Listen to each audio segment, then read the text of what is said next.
solution to the challenges that we have is economic activity. Economic activity, and that can be either individual initiative, government, or the philanthropy and NGOs. And in the individual, it's really about startup. It's about startups, about the meso, the micro, small and medium enterprises. And we're celebrating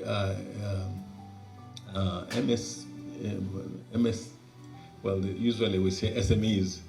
This time you've given us a challenge of saying MSMEs, but this is what we're celebrating today. Try to find out what is their position, what are they doing, how have they done it, as compared with large businesses. And I think that's the essence of the discussion this morning. That yes, large businesses exist, but it is the small businesses that are really doing a lot of work in these areas. So individual initiative, it is the individual to actually start a business. And as Diana said, only 30% of Ugandans will start businesses. And this is a very high rate because in the US about 7%, Japan 11%, the UK about 6%. So I said the challenge is our ideas, the quality of our ideas. For instance, look at the borders. They're wonderful businesses, they provide incomes, but they are the wrong business in the economy. Very expensive. The substitute should be the bigger buses. That is the better business idea. But, well, it's providing incomes to over 1 million people. For the time being, it's okay. But it will evolve and, get out of business if the country has the right policies. Government has a major role in terms of the policies, the legal framework, regulation. Though these days there's too much regulation by government. And business doesn't appear to be aware. They are legislating you out of business. Watch out. You have a very big problem in the future. Infrastructure development, and of course, government can also run businesses in the public enterprises, parastatals.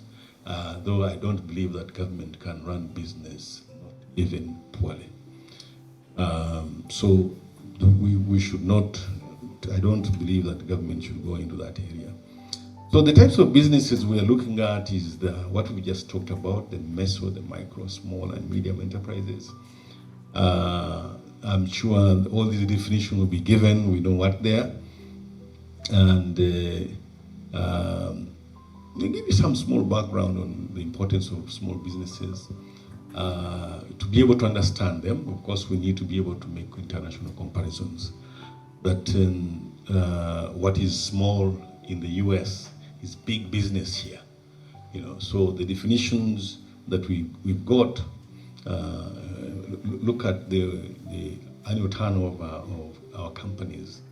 Apple has over 100 and maybe over 200 billion, but in terms of capitalization today, Apple is about $3 trillion. Our biggest company, MTN, is 407 million in terms of annual turnover. That's very big.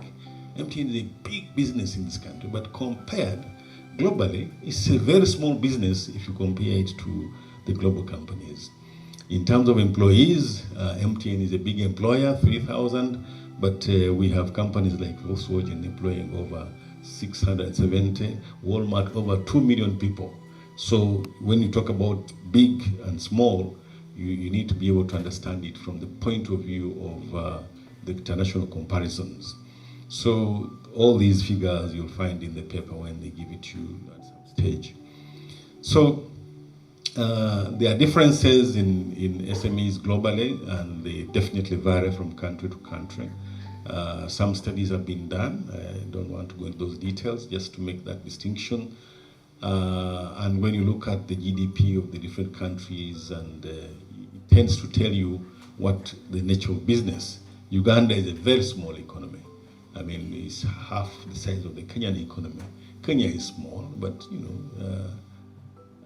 so these are important in trying to understand why and where and what type of small business that you're going to have.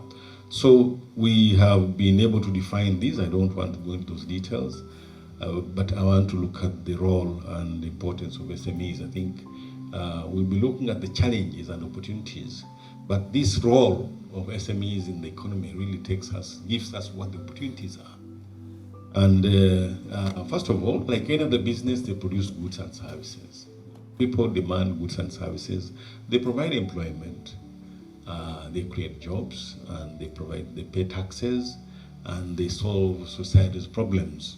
You know, some people make a contribution to what takes place in the economy.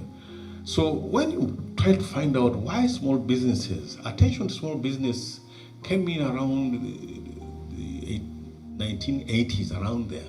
There was a problem globally. Companies were moving away from the US and the UK to Asia. You know, factories were shifting. And there was a problem. What is going to happen to the American economy? A study which was commissioned by US government by Professor Paul Reynolds. Again, Professor Paul Reynolds is the lead researcher on the GEM studies. After doing this study, he found out that small businesses are very, very important to the economy. And a similar report in the UK, the Bolton report, also came up to talk about this. And it highlighted the need for governments all over the world, including multilateral institutions, to put emphasis on small business. Because, as you see, unlike big businesses, you know, they employ a larger number, the small numbers, but there are more businesses. So the entrepreneurship actually at that time was recognized as a key instigator of growth. For a long time, many economists have been believing in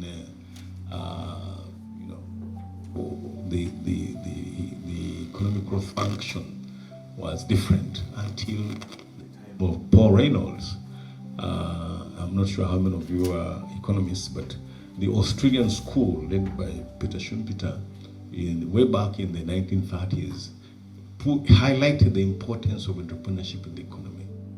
But the mainstream school in economics led by the US and UK did not agree on that.